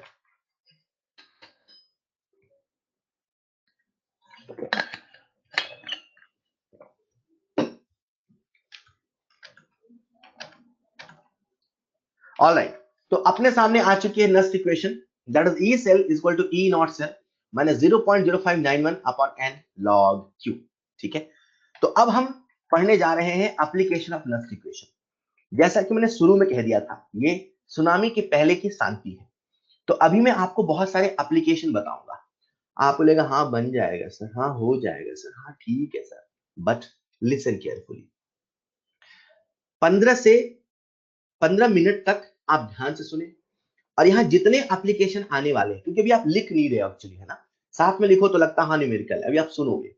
तो जब आप 15 मिनट तक सुनोगे तो आप किसी भी पॉइंट को आप एज अ थ्योरी लेके नहीं, एज अ न्यूमेरिकल लेके चलना। जैसे सबसे पहले लिखा है कैलकुलेशन ऑफ ई सेल, तो आप ऐसे इमेजिन करोगे अगर कोई सवाल आ गया और मुझे ई सेल निकालना है तो कैसे निकालें, ऐसे। क्लियर? ये आपको इस एटीट्यूड से सुनना है और पढ़ना है। ठीक है, तो सबसे पहले हम देखते हैं जो नस्ट इक्वेशन है इससे हम क्या क्या जादू कर सकते हैं, और जादू में सबसे पहला जादू है ई सेल। आप नस्ट इक्वेशन की मदद से ई सेल निकाल सकते हो, 0.44 को 44 या 440 बना सकते हो। ई नॉट सेल 0.44 था, वो 0.44 तब था जब कंडीशन स्टैंडर्ड थी। कंडीशन को बदल दो ना यार, कंसंट्रेशन को बदल दो ना यार, टेम्परेचर को बदल दो तो ई सेल बदल जाएगा। कैसे निकालें? किसी भी सवाल में जब आपको ई सेल निकालना होगा, सबसे पहले कैलकुलेट करना ई नॉट सेल। ठीक, ई नॉट सेल के बाद सवाल में आपको सेल रिप्रेजेंटेशन दिया होगा। सेल रिप्रेजेंटेशन आपको लिखना है सेल रिएक्शन। जैसे आप लिखोगे सेल रिएक्शन, जो कि मैंने पहले बता दिया, सेल रिएक्शन से आपको लिखना होगा क्यू और एन। क्योंकि अगर आपको याद हो, जब हम लिखते हैं नस्ट इक्वेशन, तो नस्ट इक्वेशन में किसकी आवश्यकता पड़ेगी? E cell is equal to E naught cell minus 0.06 upon N log q, right. हमें एन की आवश्यकता पड़ेगी, क्यू की आवश्यकता पड़ेगी। तो वही मैंने कहा, जब आप सवाल सॉल्व करोगे, जो बहुत सारे सवाल है, आप बोलेगा यार कौन बार बार रिएक्शन लिखे, सीधे हम देख के क्यों बताएं, ऐसी गलती मत करना। रिएक्शन लिखे बिना क्यू मत लिखना। क्लियर? तो आपको क्यू और एन मिलेगा, उसे नेक्स्ट इक्वेशन में पुट कर देना और आंसर आपको मिल जाएगा। So this is the way we can calculate E cell with the help of Nast equation, और जितना चाहे उतना वोल्टेज बना सकते हैं। बस सारा खेल होगा कंसंट्रेशन बदलने का, concentration of electrolytic solution. In the same वे हम लोग मात्र ई सेल नहीं, ई हाफ सेल भी कैलकुलेट कर सकते हैं। क्या मतलब?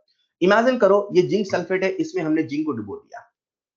अब जिंक सल्फेट में जिंक की रॉड है, अगर कंडीशन स्टैंडर्ड है तब तो वो हो गया ई नॉट इलेक्ट्रोड पोटेंशियल। पर अगर कंडीशन स्टैंडर्ड नहीं है, अगर कंसंट्रेशन जिंक सल्फेट 1 मोलर नहीं, अरे हमेशा स्टैंडर्ड थोड़ी चलेंगे, तो हम कैसे उस एनोडिक हाफ सेल या कैथोडिक हाफ सेल का इलेक्ट्रोड पोटेंशियल निकालें? तो बच्चों, शुरू करने के पहले आपको बता दूं एक कन्वेंशन।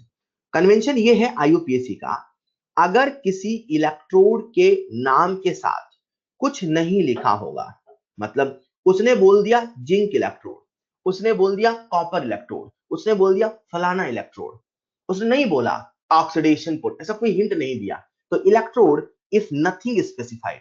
तो आईयूपीएसी कहता है अगर इलेक्ट्रोड के साथ कुछ नहीं लिखा है तो उसे आप एज अ कैथोड मानेंगे। मतलब उसकी जब रिएक्शन लिखना तो रिएक्शन केवल रिडक्शन की ही लिखना, उसका जब आप ई हाफ सेल निकालना तो हमेशा रिडक्शन पोटेंशियल ही निकालना। कहने का तात्पर्य क्या है मैं आपको अभी समझाता हूँ। सबसे पहले बात कर लेते हैं ऑक्सीडेशन हाफ सेल की। मतलब इमेजिन करो एक हाफ सेल है जिसपे ऑक्सीडेशन हो रहा है, एनोडिक हो रहा, तो रिएक्शन किसकी लोकेगी? ऑक्सीडेशन की। तो M से बना Mn plus plus N electron. बच्चों ये आपके सामने क्या सेल रिएक्शन है? ना, सेल रिएक्शन तो कंप्लीट रिडॉक्स होती है। This is only oxidation. ये सेल रिएक्शन नहीं है, ये हाफ सेल रिएक्शन है। और हाफ सेल में भी कौन सी half cell? Oxidation half cell, right. इसका हम लिख लेते हैं Q का एक्सप्रेशन। तो Q का एक्सप्रेशन कैसा होगा? Concentration of Mn plus, pure solid pure liquid नहीं लिखेंगे, या उसे हम 1 लिखते हैं और 1 को हम नहीं लिखते। अब आते हैं नस्ट इक्वेशन में। तो नस्ट इक्वेशन का फॉर्मूला जो आपको याद है, क्या याद है? E cell is equal to E naught cell minus 0.0591 upon N log Q। याद है कि नहीं याद है? अब वो सेल था तो सेल की बात चल रही थी, आज सेल नहीं हाफ सेल है, तो कोई बात नहीं, हाफ सेल है तो आपका फॉर्मूला भी कन्वर्ट हो जाएगा हाफ सेल में। और हाफ सेल में कौन सा हाफ सेल है? ऑक्सीडेशन। तो आप यहां लिख दोगे E ऑक्सीडेशन, E ऑक्सीडेशन बराबर E not oxidation minus 0.0591 upon N log Q। मतलब इसे मैं ऐसे भी लिख सकता हूं, E ox is equal to E naught ox minus 0.06 upon N log Q। और Q हमने कैसे लिखा? रिएक्शन से, क्योंकि सवाल में बोला था ऑक्सीडेशन, तो अपन ने रिएक्शन से लिखा, सारी वैल्यू को पुट करना और सॉल्व कर देना। सॉल्व करने में तो हम माहिर हैं। इमेजिन करो वो रिडक्शन होता, तो रिएक्शन किसकी लिखेंगे? रिडक्शन की। तो Mn प्लस प्लस इलेक्ट्रॉन्स क्या बना? M। इसका Q हम कैसे लिखेंगे? इसका Q का एक्सप्रेशन होगा 1 upon concentration of Mn plus, right. अब चलते हैं नस्ट इक्वेशन में।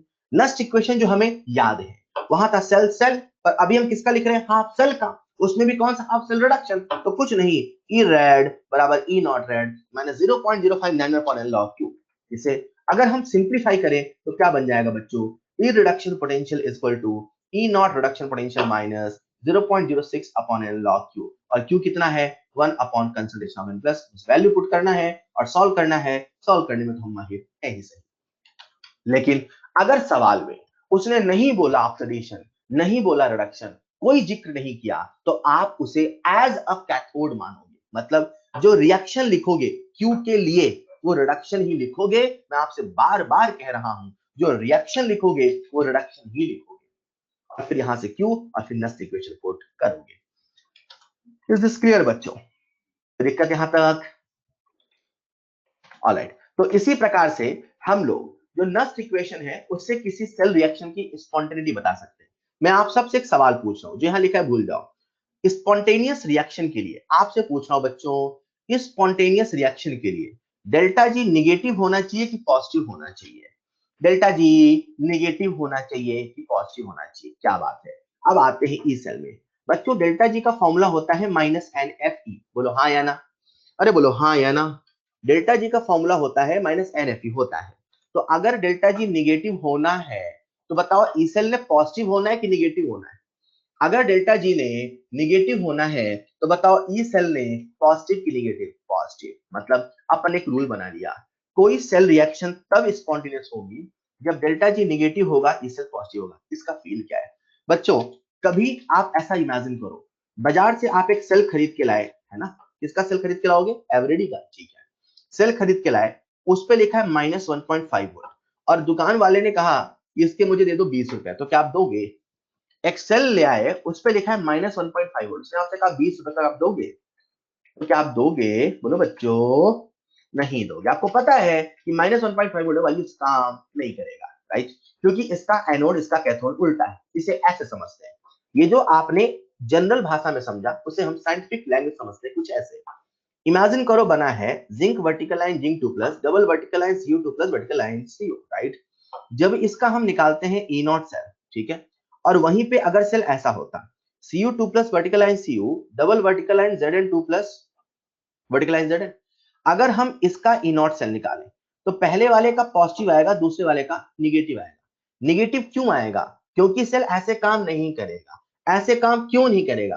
क्योंकि हमने एनोड कॉपर को बना दिया, कैथोड जिंक को बना दिया। एनोड कॉपर बन ही नहीं सकता, कैथोड जिंक बन ही नहीं सकता, टर्मिनल को उल्टा कर दिया। तो उसी बात को मैं ऐसे कह रहा हूं, क्या? अगर कभी ई सेल पॉजिटिव आता है या डेल्टा जी निगेटिव है सेल रिएक्शन का, तो अपन कहेंगे स्पॉन्टेनियस। या कभी डेल्टा जी पॉजिटिव आता है या ई सेल निगेटिव आता है तो हम कहेंगे नॉन स्पॉन्टेनियस। या कभी ऐसा होता है कि डेल्टा जी है वो जीरो है, मतलब ई सेल जीरो है, हम समझ जाएंगे वो है इक्विलिब्रियम पे। अगर कभी किसी सेल का ई सेल आता है zero, E cell, I am not saying E naught cell, I am not saying E naught cell, E cell की बात हो रही है, ई नॉट सेल की बात नहीं हो रही है। अगर कभी ई सेल जीरो आता है तो हम समझ जाएंगे कि वो जो रिएक्शन है वो इक्विलिब्रियम पर है। क्लियर? तो हम नस्ट इक्वेशन की मदद से बहुत सारे जादू दिखा सकते हैं, कहने का मतलब है तरह तरह के सवाल बन सकते हैं। इन द सेम वे हम लोग नस्ट इक्वेशन की मदद से इक्विलिब्रियम कांस्टेंट के और डेल्टा जी नॉट भी निकाल सकते हैं। अच्छा कैसे? चलो सबसे पहले मुझे नस्ट इक्वेशन बोल के बताओ, बोलो बोलो बच्चों, नस्ट इक्वेशन बोल के बताओ, बोलो, आवाज नहीं आ रही आपकी। नस्ट इक्वेशन, ई सेल बराबर E naught cell minus 0.06 upon N log Q। ठीक है, ये जो रिएक्शन लिखी है अभी इक्विलिब्रियम पर नहीं है, चलो चलते हैं इक्विलिब्रियम पर। मतलब सेल के अंदर रिएक्शन होते होते, ऑक्सीडेशन होते होते, रिडक्शन होते होते सब कुछ थम सा गया, इक्विलिब्रियम आ गया। एक बात बताओ बच्चों, जब इक्विलिब्रियम होता है तो क्या Q बराबर K होता है? जब इक्विलिब्रियम होता है तो क्या Q बराबर K होता है? बोलो बच्चों, होता है। जब इक्विलिब्रियम होता है तो क्या ई सेल जीरो होता है? हाँ, मतलब यही नस्ट इक्वेशन जब हम इक्विलिब्रियम पे लगाएंगे तो ई सेल जीरो होगा, Q बराबर K होगा। मेरा कहने का मतलब है उस कंडीशन में हमारा जो इक्वेशन है मॉडिफाई होके कुछ ऐसा होगा, ई सेल को जीरो कर दो, Q को K कर दो, तो ई नॉट सेल बराबर 0.059 अपॉन एन लॉग K। इसे एज अ न्यूमेरिकल की तस्वीर में देखो कि सवाल में आपको ई नॉट सेल दिया होगा, आपसे के पूछेगा तो निकाल नहीं लोगे। आसान लग रहा है निकालना, बट मुझे लगता है बच्चे यहाँ सबसे ज्यादा गलती करते हैं जो हम सवाल में देखेंगे। ठीक है, but this is the way you can calculate equilibrium constant के।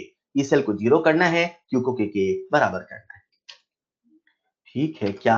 अच्छा, मैंने कहा उससे हम के भी निकाल सकते हैं, डेल्टा जी नॉट भी। अब डेल्टा जी नॉट कैसे निकालें? सो सिंपल, तो इसे ऐसे समझो ना यार, ये लिखा है 0.0591। ठीक है, आते हैं जनरल फॉर्मूले में। तो जनरल फॉर्मूला क्या था? 2.303 आरटी अपॉन एनएफ। एनएफ को इधर भेजो, क्यों? मुझे डेल्टा जी चाहिए, नॉट है तो डेल्टा जी नॉट चाहिए, और डेल्टा जी नॉट का फॉर्मूला क्या होता है? Minus NF E naught. Delta G naught minus NF naught, तो एनएफ इधर भेज दिया तो क्या बन गया? NF E naught, minus sign से मल्टीप्लाई कर दिया तो माइनस एनएफ ई नॉट। तो अपने सामने रिलेशन आ चुका है, minus NF E naught that is delta G naught equal to minus 2.303 RT log K. मतलब सवाल में आपसे लॉग के पूछे ऐसे, ई नॉट सेल दिया होगा और आपसे पूछे लॉग के तो ऐसे, के दिया होगा पूछे डेल्टा जी नॉट तो ऐसे, delta G naught is equal to minus 2.303 RT log K. ये न्यूमेरिकल्स के लिए बात चल रही है, यहाँ जितने पॉइंट आ रहे हैं they are not theory, they are a type of numerical. इन्हें आप न्यूमेरिकल का एक टाइप मान के पढ़े। अच्छा ऐसे आप ऐसे करेंगे, ऐसे आप ऐसे करेंगे, ताकि जब मैं सवाल दूं आप सब लाइन से करेंगे। क्लियर? क्लियर? यहीं पे कंसेप्ट आता है बच्चों, बड़ा प्यारा कंसेप्ट है, यहाँ पे एनिमेशन है नहीं तो तुरंत आ रहा है, तो ऐसा समझाता हूं मैं। ऐसी कौन सी कंडीशन है जब स्पॉन्टेनियस होगा? सर स्पॉन्टेनियस तब होगा जब डेल्टा जी नॉट नेगेटिव होगा, ई सेल पॉजिटिव होगा, ई नॉट सेल पॉजिटिव होगा। इसे आपने समझ लिया। यहीं पे अगली कंडीशन अब आ चुकी है इक्विलिब्रियम कांस्टेंट। ठीक, ये आपके सामने पहला वाला एक्सप्रेशन देखो, पहला वाला, ई नॉट सेल पॉजिटिव होने के लिए लॉग के को होना पड़ेगा पॉजिटिव। ई नॉट सेल को पॉजिटिव होने के लिए लॉग के को होना पड़ेगा पॉजिटिव, और लॉग के पॉजिटिव तभी होगा जब के 1 से बड़ा होगा। अगर के 1 से हो गया छोटा तो लॉग के हो जाएगा नेगेटिव, ई नॉट सेल हो जाएगा नेगेटिव। तो अपने को स्पॉन्टेनिटी की कंडीशन चाहिए, तो अपने को ई नॉट सेल पॉजिटिव चाहिए, मतलब लॉग के पॉजिटिव चाहिए, मतलब के 1 से बड़ा चाहिए। तो सवाल आता है कि स्पॉन्टेनिटी कंडीशन क्या है? तो 4 ऑप्शन है। तो ई naught cell positive is also condition, delta G naught negative is also condition, K greater than 1 is also condition. Clear? In the same way for non spontaneous, अब नॉन स्पॉन्टेनियस के लिए delta G not कैसा होना चाहिए? Positive. तो ई naught cell कैसा चाहिए? Negative. आपने कैसा चाहिए? नेगेटिव। लॉग के कैसा चाहिए? नेगेटिव। के कैसा चाहिए? Less than 1।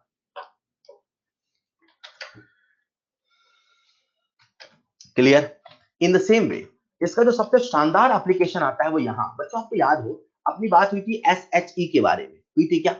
और मैंने कहा था जो एसएचई होता है उसका आईयूपीएसी ने एसआरपी और एसओपी दोनों ही जीरो माना। जो एसएचई होता है उसका एसआरपी और एसओपी दोनों ही जीरो माना, assume to be zero, right? तो इसका एसओपी और एसआरपी हमने जीरो माना, मतलब अगर हम कंडीशन को बदल दें, मतलब सॉल्यूशन में अगर हम H+ की कंसंट्रेशन को बदल दें तो SRP बदल जाएगा, SOP बदल जाएगा। तो क्वेश्चन इज कैसे बदल जाएगा? तो इसे अपन ऐसे समझते हैं। इमेजिन करो हमारे सामने एक हाइड्रोजन इलेक्ट्रोड है। बच्चों मैं आपसे पूछ रहा हूं, मैंने हाइड्रोजन इलेक्ट्रोड बोला और कुछ नहीं बोला, तो उसे हम क्या माने? एज अ कैथोड माने, एज अ एनोड माने? इमेजिन करो हमारे सामने हाइड्रोजन इलेक्ट्रोड है, मैंने कुछ नहीं बोला, बस इतना कहा हाइड्रोजन इलेक्ट्रोड, उसे हम क्या माने? कैथोड, कैनोड, कैथोड। बहुत बढ़िया। तो रिएक्शन कौन से लिखे? रिडक्शन की। तो अपन ने रिडक्शन की रिएक्शन लिख ली, 2H++2 इलेक्ट्रॉन्स बना H2, राइट? अब ये जो रिएक्शन है, आपसे पूछ रहा हूं, ये हाफ रिएक्शन है कि पूरी सेल रिएक्शन है? हाफ रिएक्शन है, केवल रिडक्शन है इसलिए हाफ। रिडक्शन भी होता, ऑक्सीडेशन भी होता तो सेल रिएक्शन होता, राइट? एक सेकंड यार।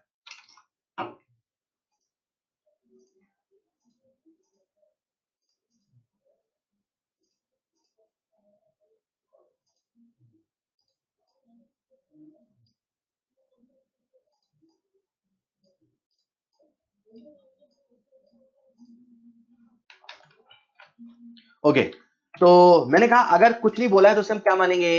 एज अ कैथोड, ठीक है। अब सवाल में हमें कुछ नहीं बोला है, ना ऑक्सीडेशन ना रिडक्शन, तो अपन क्या मानेंगे? रिडक्शन ही मानेंगे, उसे एज अ कैथोड ही मानेंगे। तो अपन ने रिडक्शन की रिएक्शन लिख ली और हम लिख लेते हैं इसका क्यू का एक्सप्रेशन। सबसे पहले लिखना है रिएक्शन, रिएक्शन वाला लिखना है क्यू। अब जो मैं बताने वाला हूं बहुत ध्यान सुनिएगा। जब हम इलेक्ट्रोकेमिस्ट्री में क्यू का एक्सप्रेशन लिखेंगे, जैसे यहां पर हम क्यू का एक्सप्रेशन लिखें, तो कैसे लिखेंगे? ये जो H+ है ऑब्वियसली ये एक्वस है, H2 गैस है। जब हम क्यू का एक्सप्रेशन लिखेंगे तो जो सब्सटेंस गैसियस है उनका हम पार्शियल प्रेशर लिखेंगे और जो सब्सटेंस एक्वस है हम उनका कंसंट्रेशन लिखेंगे। मैंने कहा क्यू के एक्सप्रेशन में प्रेशर भी आएगा और कंसंट्रेशन भी आएगा। क्यू के एक्सप्रेशन में कंसंट्रेशन भी आएगा और प्रेशर भी आएगा। क्यू के एक्सप्रेशन में एक्टिव मास लिखा जाता है, तो जो गैसेस है उनका भी एक्टिव मास हम लिखेंगे, जो सॉल्यूशन है उनका भी एक्टिव मास लिखेंगे। प्योर सॉलिड, प्योर लिक्विड का एक्टिव मास 1 है इसलिए नहीं लिखते, ऐसा नहीं उसे हम लिखते नहीं, उसका एक्टिव मास हम 1 लिखते हैं और 1 को अपन नहीं लिखते, मतलब इंटू 1 लिखो नहीं लिखो बात बराबर है। लेकिन जो गैस है उनका एक्टिव मास लिखना पड़ेगा, जो सॉल्यूशन में कंसंट्रेशन है, जो एक्वस है उनका भी एक्टिव मास लिखना पड़ेगा। तो जो मैं कहने वाला हूं सुनिएगा, प्रेशर भी लिखना है, कंसंट्रेशन भी लिखना है। डाटा कंसंट्रेशन का दिया है तो कंसंट्रेशन लिखना, जिसका गैसियस फॉर्म में है अगर उसका कंसंट्रेशन दिया है तो कंसंट्रेशन लिखना, अगर उसका प्रेशर दिया है तो प्रेशर लिखना। सरल भाषा में क्यू के एक्सप्रेशन में प्रेशर एंड कंसंट्रेशन दोनों अपीयर होगा, प्रेशर एंड कंसंट्रेशन दोनों अपीयर होगा, ठीक है। तो अब हम क्या करते हैं, इसका लिख लिया, क्यू लिख लिया। अब चलते हैं नस्ट इक्वेशन के पास, और नस्ट इक्वेशन का ई हाफ सेल, तो ई हाफ सेल का फॉर्मूला लगाया, तो रिडक्शन पोटेंशियल बराबर e naught reduction potential minus 0.05 n, n कितना है 2 इंटू लॉग दिस। हम इसे करते हैं सिंप्लीफाई, जब सिंप्लीफाई करते हैं और प्रेशर को हम 1 ले लेते हैं, ठीक है। सवाल हो सकता है ऐसा हो जिसमें प्रेशर कभी 1 atm हो, 2 हो, 3 हो, ठीक है। तो जब प्रेशर बदलेगा तो हमें पूरा प्रोसेस करना होगा, रिएक्शन लिखना होगा, क्यू लिखना होगा, नस्ट इक्वेशन पुट करना होगा, सिंप्लीफाई करना होगा। लेकिन अगर प्रेशर 1 मान लिया और कंसंट्रेशन अलग है, अगर ऐसा होता है, ठीक है, तो हमारा जो फॉर्मूला है वो फॉर्मूला आ जाएगा reduction potential is equal to, हमारे सामने एक फॉर्मूला आ चुका है हाइड्रोजन इलेक्ट्रोड का रिडक्शन पोटेंशियल निकालने का, कितना आ चुका है बच्चों? -0.0591, -0.0591 इंटू पीएच। बच्चों सुनिएगा ध्यान से, इस फॉर्मूले की मदद से अलग अलग H+ कंसंट्रेशन पर या अलग अलग पीएच पर आप हाइड्रोजन इलेक्ट्रोड का रिडक्शन पोटेंशियल निकाल सकते हैं। अगर सवाल बोल दे हाइड्रोजन इलेक्ट्रोड का ऑक्सीडेशन पोटेंशियल, तो कुछ नहीं करना, ये जो माइनस था उसे प्लस करना। आप सब जानते हैं SRP बराबर माइनस SOP या RP बराबर माइनस OP, तो माइनस को प्लस करना, फॉर्मूला आपके सामने है। मतलब इतने तरह के सवाल बनने वाले हैं जो हम आगे चल के करने वाले हैं। तो आओ कुछ एक सवाल देखते हैं, देखिए क्या बच्चों, देखिए क्या।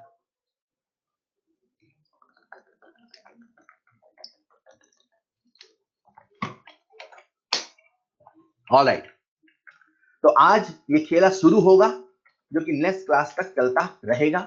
तो सबसे पहले कॉमन सेंस का सवाल पूछ लेता हूं, ऑप्शन है, ऐसे कितने फैक्टर्स हैं जिनसे इलेक्ट्रोड पोटेंशियल चेंज हो सकता है? तो आप सबके सामने लिख देता हूं मैं नस्ट इक्वेशन, ई सेल बराबर e naught cell minus 0.0591 upon n log Q. चलो जनरल फॉर्मूला लिख देते हैं, तो e cell is equal to E naught cell minus 2.303 RT upon NF log Q। इस इक्वेशन को देख के आप सब मुझे बताओ ऐसे कितने फैक्टर्स हैं जिनसे इलेक्ट्रोड पोटेंशियल चेंज हो सकता है। एक तो Q है, एक तो T है, एक तो N है, ऐसा इलेक्ट्रोड पोटेंशियल राइट कितने फैक्टर पे डिपेंड करता है? तो बिल्कुल सही आप सबने जवाब दिया, एक तो Q। और जब आप Q बोल रहे हो तो Q का एक्सप्रेशन देखो ना यार, किसी भी रिएक्शन जो आप लिखते हो Q तो वहां आता है कंसंट्रेशन। मतलब मेरी बात को सुनिएगा, जिंक रॉड छोटी है, बड़ी है, मोटी है, पतली है से इलेक्ट्रोड पोटेंशियल नहीं बदलेगा, लेकिन जिंक रॉड जिस सॉल्यूशन में डिप है उस सॉल्यूशन का कंसंट्रेशन बदलोगे तो इलेक्ट्रोड पोटेंशियल बदलेगा। ऐसा हम नहीं, ऐसा नस्ट इक्वेशन कह रहा है। इन द सेम वे आप सब देख सकते हैं, अगर हम खुद इलेक्ट्रोड को बदलेंगे मतलब ई नॉट सेल बदलेगा, जिंक और कॉपर की बैटरी बनाओ ई सेल कुछ और आएगा, लिथियम और फ्लोरीन की बैटरी बनाओ ई सेल कुछ और आएगा। क्यों? क्योंकि ई नॉट सेल बदल जाएगा, लिथियम और फ्लोरीन का ई नॉट सेल अलग है। क्लियर? तो कंसंट्रेशन के बदलने से, खुद इलेक्ट्रोड के बदलने से और टेम्परेचर और प्रेशर के बदलने से, जैसा मैंने आपसे कहा क्यू के एक्सप्रेशन में कंसंट्रेशन भी आएगा और प्रेशर भी आएगा। तो इन सब कंडीशन को जब हम बदलेंगे तो उनसे इलेक्ट्रोड पोटेंशियल बदल जाएगा। तो सवाल आपसे ऐसा पूछ सकता है, इमेजिन करो, if concentration of solution becomes 100 times then what will be the new electrode potential. आपको ये नहीं सोचना है इलेक्ट्रोड पोटेंशियल नहीं बदलेगा, सॉल्यूशन के कंसंट्रेशन के बदलने से इलेक्ट्रोड पोटेंशियल बदलेगा। क्लियर? इलेक्ट्रोड के बदलने से मतलब ई नॉट सेल के बदलने से बदलेगा। इन the same way pressure temperature के बदलने से भी बदलेगा। ये कुछ कॉमन सेंस की बातें हैं जिन्हें हमने नस्ट इक्वेशन से सिंपली रिलेट कर लिया। आओ देखते हैं एक सवाल। बच्चों ये पहला सवाल है, ऐसे न जाने कितने सवाल आएंगे और हर सवाल का एक ही लॉजिक होगा, एक ही तरीका होगा। सबसे पहले सेल रिप्रेजेंटेशन को देखना होगा, तरह तरह के नाम आएंगे, तरह तरह की बातें आएंगी, बट लॉजिक एक होगा, सेल रिप्रेजेंटेशन। और सेल रिप्रेजेंटेशन सेल रिएक्शन से क्यू से एन और नस्ट इक्वेशन। क्लियर? आपके सामने एक सेल रिप्रेजेंटेशन गिवन है, जो लेफ्ट हैंड साइड पर है वो एनोड है, जो राइट हैंड साइड पर है वो कैथोड है। अगर सेल रिप्रेजेंटेशन दे देगा तो आपको अपना दिमाग नहीं लगाना, जो दिया है उसे ही सही मानना, उसी से एनोड उसी से कैथोड पहचानना। तो सबसे पहले चलो निकालते हैं ई नॉट सेल। तो ई नॉट सेल का फॉर्मूला क्या होता है भैया? ई नॉट सेल का फॉर्मूला होता है e naught cathode minus e naught anode. Cathode कौन है? सिल्वर। सिल्वर का हमें क्या लिखना है? एसआरपी। हमें क्या दिया है? एसओपी। कैसे पता चला? अरे एजी से Ag plus oxidation SOP, Mg2 plus से Mg दिया है एसआरपी। अरे सवाल ने तो मजे ले लिए, एक का एसआरपी दिया है, एक का एसओपी दिया है। डाटा जो दिया है उसे ध्यान से पढ़ना है, जो दिया है वो होता नहीं है, अपनी सूझबूझ अपने हिसाब से उसे कन्वर्ट करना है। Mg का हमें एसआरपी दिया है, बहुत अच्छी बात है, पर सिल्वर का एसआरपी नहीं, हमें एसओपी दिया है, तो इसे एसआरपी में कन्वर्ट करते हैं। इसका जो एसआरपी है कितना आएगा? प्लस 0.80 वोल्ट आएगा। बच्चों समझ पाए? तो ई naught cell, E naught cathode. Cathode कौन है? सिल्वर। उसका क्या लिखना है? एसआरपी। क्या दिया है? एसओपी। हमने कन्वर्ट कर लिया एसआरपी में, रख दे रख दो 0.80 माइनस। एनोड कौन है? मैग्नीशियम। क्या दिया है? एसआरपी। क्या लिखना है? एसआरपी। अरे समझ पा रहे हैं क्या?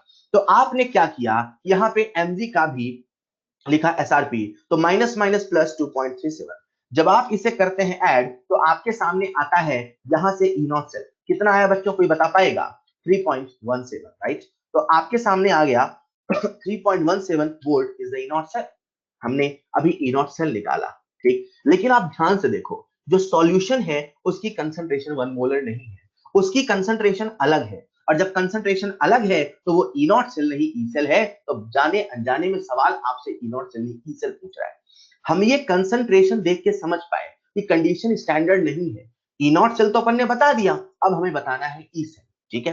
तो ई सेल कैसे बताएं बच्चों? सबसे पहले लिखना होगा हमें सेल रिप्रेजेंटेशन दिया हुआ है, उससे ई नॉट सेल निकाल लिया। अब लिखो उससे सेल रिएक्शन, चलो लिखते हैं सेल रिएक्शन। तो जैसा मैंने आपसे पहले कहा, सवाल करते करते आपको लगेगा सेल रिएक्शन सीधे लिख लेंगे। हाँ आप सीधे लिख लेना, ठीक है। लेकिन अभी आपके सामने जो दे रखा है उससे प्रॉपर तरीके से सेल रिएक्शन लिखना और फिर क्यू का एक्सप्रेशन लिखना। तो लिख रहा हूं मैं एनोडिक हाफ सेल, मतलब मैग्नीशियम से बना magnesium 2 plus plus 2 electron. Cathodic half cell मतलब क्या बना, Ag प्लस इलेक्ट्रॉन से बना Ag, हम दोनों कर देंगे ऐड करते समय इलेक्ट्रॉन कैंसिल होने चाहिए, वहां 2 है यहाँ 1 है, तो इसे 2 से मल्टीप्लाई कर दें। 2 से मल्टीप्लाई करेंगे तो बच्चों क्या बनेगा, Mg plus 2Ag plus, right, दो इलेक्ट्रॉन अभी कैंसिल हो गए। अरे सुन तो रहे हो ना, Mg2 प्लस प्लस 2Ag। अपन ने सेल रिएक्शन लिख डाली, अब सेल रिएक्शन में क्या लिखना है, Q का एक्सप्रेशन लिख लोगे क्या, तो चलो लिखते हैं Q का एक्सप्रेशन। तो Q will be concentration of magnesium 2 plus upon concentration of Ag plus का होल स्क्वायर। सर स्क्वायर क्यों, अरे 2 है ना, जो यहाँ पे शुरू का कोफिशिएंट होता है पावर बन जाता है। कंसंट्रेशन आपको दिया है, मैग्नीशियम कितना है 10 की पावर -3, सिल्वर कितना है 10 की पावर -1 का स्क्वायर 10 की पावर -2, ऊपर जाएगा 10 की पावर 2 व्हिच कम्स आउट 10 की पावर -1, ठीक है क्या। तो इस प्रकार से हमने यहां लिख लिया 10 की पावर -1। अपने सामने आ गया Q, अपने सामने आ गया N, अपने सामने आ गया E नॉट सेल। क्या नस्ट इक्वेशन में वैल्यू पुट करके हम E सेल नहीं निकाल सकते, तो आप सभी मुझे E सेल की वैल्यू बताने वाले, आप सभी मुझे E सेल की वैल्यू बताने वाले, जल्दी से, थोड़ा टाइम बचा हुआ है।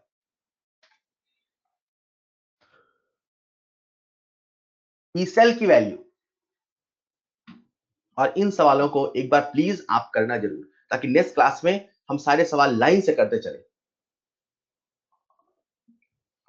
अरे अपना बेटा, हाँ मुझे पता है नहीं लिखा है, पर पता बच्चे क्या कह रहे हैं, सर ई नॉट सेल बस पूछा है। अरे हाँ लो, आप खुश, आप सब पूछा है, आप खुश, मतलब मेहनत नहीं करना चाहते तो बहाने ढूंढ लेते हैं।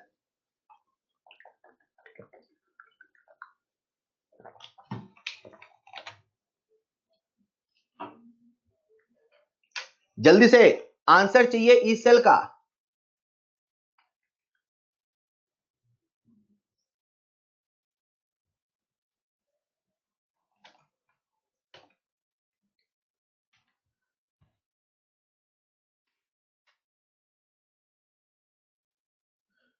ई cell, what is the value of E cell,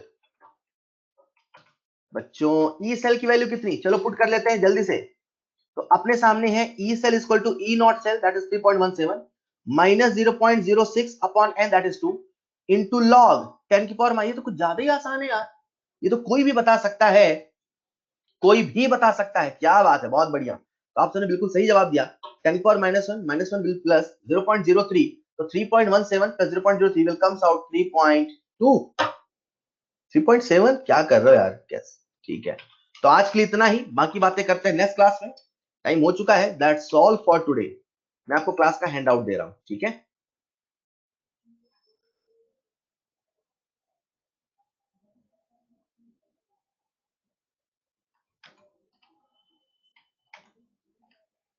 हाँ आज के लिए इतना ही, होमवर्क मैंने आपको दे दिया है, फिर भी किसी बच्चे को आज ही सोल्यूशन के सवाल पूछे तो व्हाट्सएप कर देना, बाकी अपन करेंगे नेक्स्ट क्लास में। मैं आपको हैंड आउट शेयर कर रहा हूँ, एक मिनट।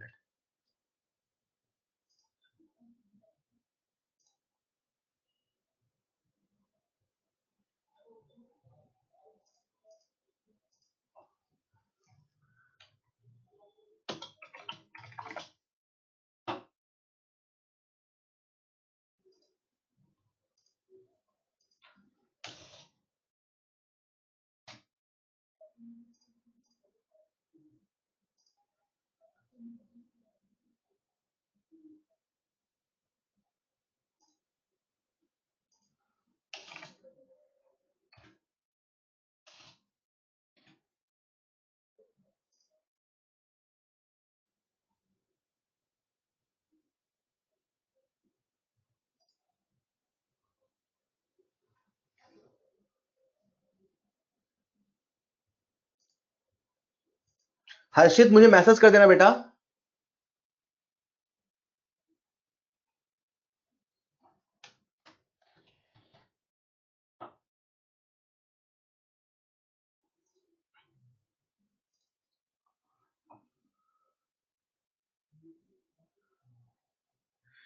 आप सबके सामने भी पॉपअप आया होगा, पॉपअप की मदद से आज की क्लास के हैंडआउट को डाउनलोड कर सकते हैं, ओके। और यही हैंडआउट मैंने सेव कर दिया है आपकी लिंक पर।